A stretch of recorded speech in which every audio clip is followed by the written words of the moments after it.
जय माता दी। ओम गणेशाय नमः।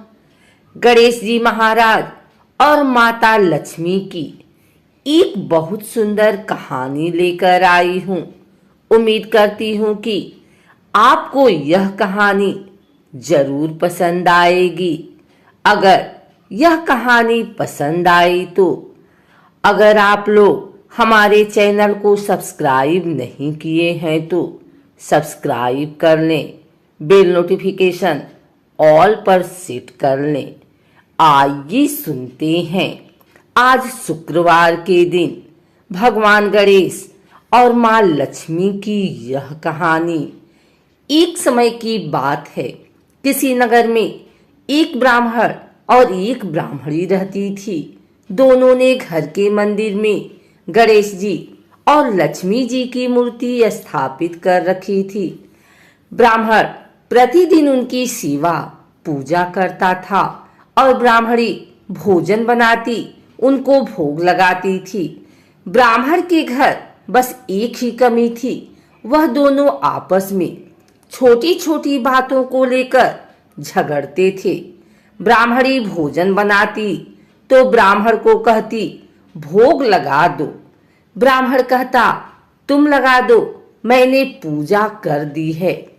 जब भगवान को सुलाने का समय होता, आरती का समय होता तो ब्राह्मण कहता तुम कर दो और ब्राह्मणी कहती तुम कर दो। परंतु नोक झोंक के साथ दोनों का गुजारा हो रहा था। कार्तिक का महीना था और दीपावली का दिन था। ब्राह्मणी ने भोजन बनाया और ब्राह्मण को कहा भोग लगा दो। इस बात से फिर दोनों में नोक-झोंक शुरू हो गई। गणेश जी महाराज लक्ष्मी जी से बोले, यह दोनों तो बहुत लड़ते हैं, हम किसी और के घर जाकर आसन ग्रहण करते हैं। वे दोनों ब्राह्मण के घर से चल दिए। कुछ ही दूर पर एक घर में पहुंचे तो देवरानी जेठानी आपस में लड़ रही हैं। घर का आंगन गंदा पड़ा है, जूठे बर्तन इधर उधर बिखरे पड़े हैं, भोजन पानी की कोई व्यवस्था नहीं है। लक्ष्मी जी बोली, यहाँ तो मैं बिल्कुल नहीं रहूंगी। दूसरे घर गए तो देखा बहू अपने सास से लड़ रही थी। वहां भी बर्तन सब ऐसे ही पड़ा था, भोजन पानी का कहीं कोई नाम नहीं था।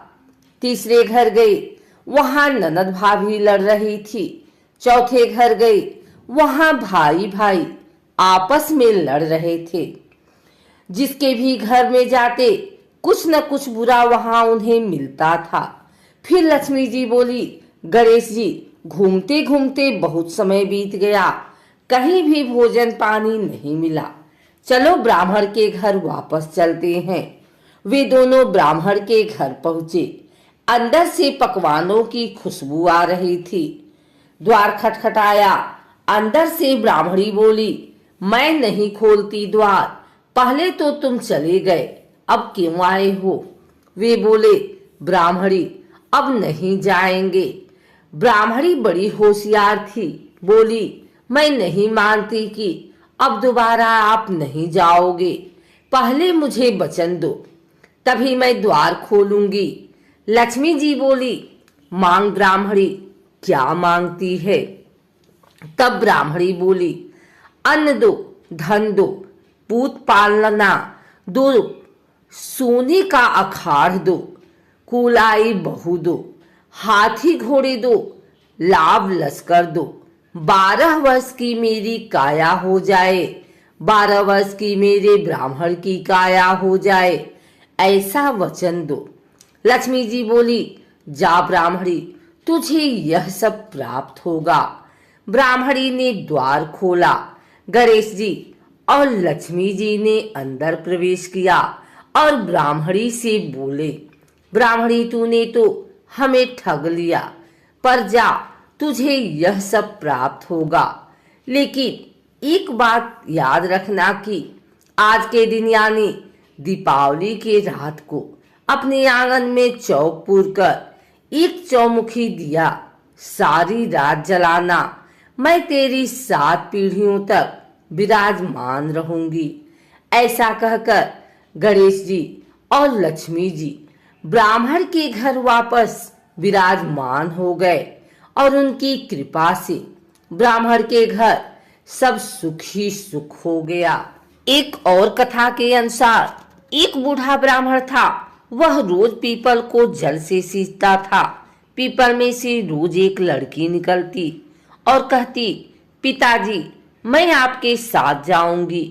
यह सुनते सुनते वृद्धा दिन ब दिन कमजोर होने लगा। तो बुढ़िया ने पूछा। बूढ़ा बोला कि पीपल से एक लड़की निकलती है और कहती है कि वह भी मेरे साथ चलेगी। बुढ़िया बोली कि कल ले आना उस लड़की को, जहाँ 6 लड़कियां पहले से ही हमारे घर में हैं, वहाँ 7वीं लड़की और सही। अगले दिन बूढ़ा उस लड़की को घर ले आया। घर लाने के बाद बूढ़ा आटा मांगने गया तो उसे पहले दिनों की अपेक्षा ज्यादा आटा मिला था। जब बुढ़िया वह आटा छानने लगी तो लड़की ने कहा कि लाओ माँ, मैं छान देती हूँ। जब वह आटा छानने बैठी तो परात भर गई। उसके बाद माँ खाना बनाने जाने लगी तो लड़की बोली कि आज रसोई मैं बनाऊंगी। तो बुढ़िया बोली कि ना, तेरे हाथ जल जाएंगे। लेकिन लड़की नहीं मानी और वह रसोई में खाना बनाने गई तो उसने तरह तरह के 36 व्यंजन बना डाले और आज सभी ने भर पेट खाना खाया। इससे पहले वह आधा पेट भूखा ही रहते थे। रात हुई तो बुढ़िया का भाई आया और कहने लगा कि दीदी मैं तो खाना खाऊंगा। बुढ़िया परेशान हो गई कि अब खाना कहाँ से लाएगी। लड़की ने पूछा कि माँ क्या बात है। उसने कहा कि तेरा मामा आया है और रोटी खाएगा, लेकिन रोटी तो सबने खा ली है, अब उसके लिए कहाँ से लाऊंगी। लड़की बोली कि मैं बना दूंगी और वह रसोई में गई और मामा के लिए 36 व्यंजन बना दिए। मामा ने भरपेट खाया और कहा भी कि ऐसा खाना इससे पहले उसने कभी नहीं खाया। बुढ़िया ने कहा कि भाई तेरी पावनी भाजी है, उसी ने बनाया है। शाम हुई तो लड़की बोली कि माँ चौका लगा के चौके का दिया जला देना, कोठे में मैं सोऊंगी। बुढ़िया बोली कि ना बेटी, तू डर जाएगी। लेकिन वह बोली कि ना, मैं ना डरूंगी, मैं अंदर कोठे में ही सोऊंगी। चाह कोठे में ही जाकर सो गई। आधी रात को लड़की उठी और चारों ओर आंख मारी तो धन ही धन हो गया। वह बाहर जाने लगी तो एक बूढ़ा ब्राह्मण सो रहा था। उसने देखा तो कहा कि बेटी तू कहाँ चली। लड़की बोली कि मैं तो दरिद्रता दूर करने आई थी, अगर तुम्हें दूर करवानी है तो करवा लो। उसने बूढ़े के घर में भी आंख से देखा तो चारों ओर धन ही धन हो गया। सुबह सवेरे सब उठे तो लड़की को न पाकर उसे ढूंढने लगे कि पावनी बेटी कहाँ चली गई। बूढ़ा ब्राह्मण बोला कि वह तो लक्ष्मी माता थी, जो तुम्हारे साथ मेरी दरिद्रता भी दूर कर गई। हे लक्ष्मी माता, जैसे आपने उनकी दरिद्रता दूर की, वैसे ही सबकी करना।